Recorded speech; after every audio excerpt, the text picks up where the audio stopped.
Саламатсыздар ма, біздің кішкентай ғана сүйікті көрермендеріміз. Бүгін мен сіздерге кірпі мен көртышқан атты ертегіні оқып беремін. Жақсылап жайғасып отырып алыңыздар, сонан соң ертегіні мұқият тыңдаймыз. Бірде кірпі тіміскеленіп далада келе жатса, алдынан ін қазып жатқан көртышқанды кездестіріпті. «Ей, көртышқан, бермен келші, әңгімелесейік», дейді кірпі. «Ол не әңгіме?» дейді көртышқан таңданып. «Жай әңгіме емес, саған бір іс тапсырайын деп едім, келісіміңді бересің бе?» деп сұрайды кірпі көртышқаннан. «Ол істің пайдасы болса, неге бермеске? Әрине беремін келісімімді», деп жауап береді көртышқан. «Өте пайдалы іс.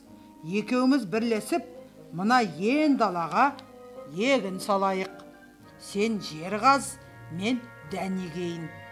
Күзде шыққан егінді теңде етіп бөліп аламыз», дейді кірпі. «Онда келістік.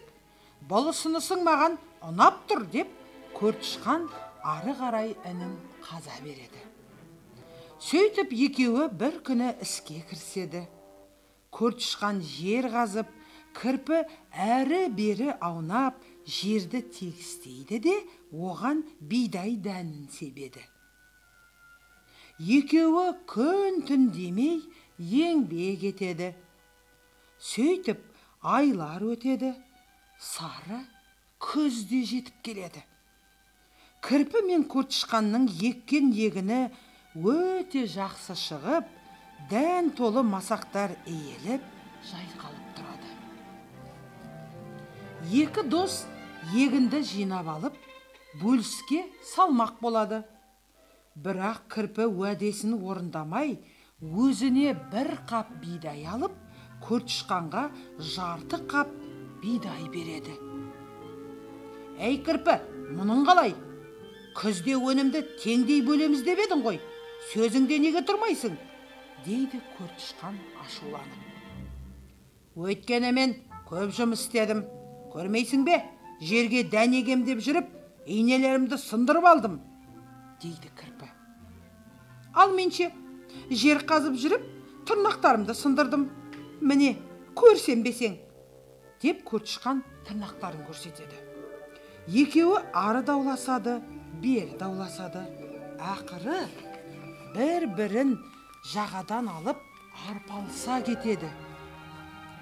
Осы кезде оларды түлкі көріп тұрады. Ол келе салып, алысып жатқан кірпі мен көртышқанды ажыратып жібереді де: «Ей, сендерге не болған? Неге таласып жатырсыңдар?» дейді оларға. Бұлар екеуі болған істің мән жайын түгелдей түлкіге баяндап береді. «Сендер де болмайтын іске таласады екенсіңдер», деп түлкі миығынан күледі. Сөйтеді де кірпі мен көртышқанға мынадай ақыл айтады. «Қарап тұрсам, кірпі көбірек жұмыс жасапты. Әбден шаршаған екен. Оған енді жақсылап демалу керек.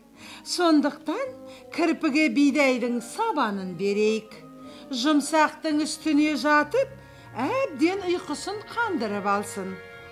Ал бидайды 10 бөлікке бөлеміз. Оның бір бөлігін көртышқан алады. Қалған 9 бөлігін, әрине, осы дауды әділ шешкенім үшін мына мен аламын», дейді түлкі миығынан күліп. Кірпі мен көртышқан түлкінің айтқанына көнеді. Сөйтіп түлкі бидай толы қапты арқалап жөніне кетеді.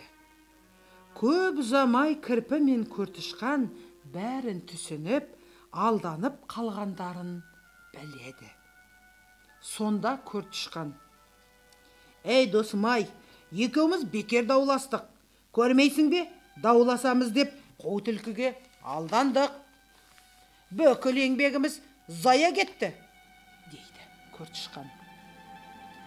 «Оның рас, түлкі бізді алдап соқты.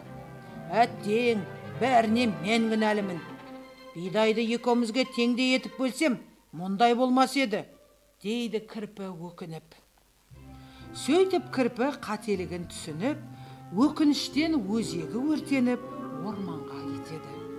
Содан бері кірпі мен көртышқан бірлесіп егін екпейтін болыпты. Мінекей, достар, сөйтіп кірпі шыққан егінді тең бөлмей, ақыр соңында өзі де дымсыз қалады. Қызғанған қызыл итке жем болады деген осы.